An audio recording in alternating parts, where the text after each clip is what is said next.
Parenting without ego. How to lead, not control, raising emotionally intelligent and resilient children. Chapter 20. Parenting as a spiritual practice, soul-level leadership. Parenting seems like a daily series of tasks. Get them dressed.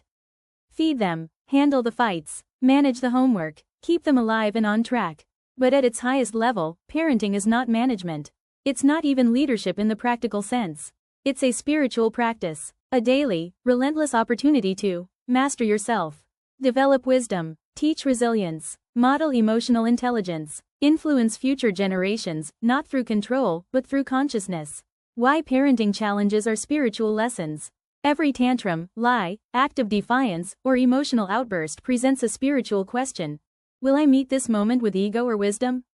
With fear or leadership? With reactivity or reflection? Parenting doesn't just test your child's growth.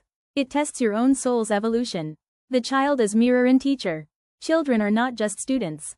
They are mirrors. They reflect your emotional state. They reveal your unhealed wounds. They challenge your patience, your flexibility, your values. They expose the gaps between your intentions and your reactions. They force you to confront the work most adults avoid: healing, growing, transcending patterns. In this sense, your child is both your responsibility and your spiritual teacher. Daily parenting as discipline, spiritual discipline. Pausing before reacting becomes a mindfulness practice. Choosing long-term teaching over short-term control becomes an exercise in ego surrender.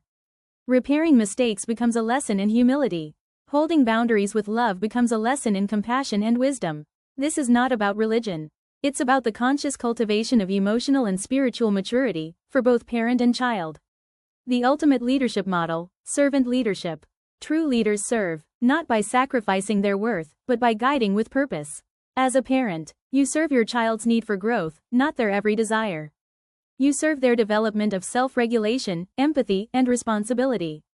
You serve the family's emotional legacy by modeling what you want them to become. I lead not to control, but to prepare you for a life where you can lead yourself. That is the essence of servant leadership. That is the spiritual core of conscious parenting. The legacy of the selfless parent. The selfless parent does not demand obedience out of ego. Seeks to build wisdom, not just compliance. Knows that every challenge is a chance to lead themselves before leading the child. Understands that the child's eventual independence is not a threat, but the ultimate success. Your power is not in how many times they obey. It's in how well they will lead themselves long after you are gone. Your final mantra: I am not just raising a child. I am raising a future adult, an emotionally intelligent leader, a resilient human, and a cycle breaker for the generations beyond. To do this, I will master myself daily. I will lead with wisdom, not ego. I will serve with vision, not fear. I will honor the sacred responsibility I have chosen. This is parenting as leadership. This is parenting as a spiritual practice. This is parenting that shapes the future.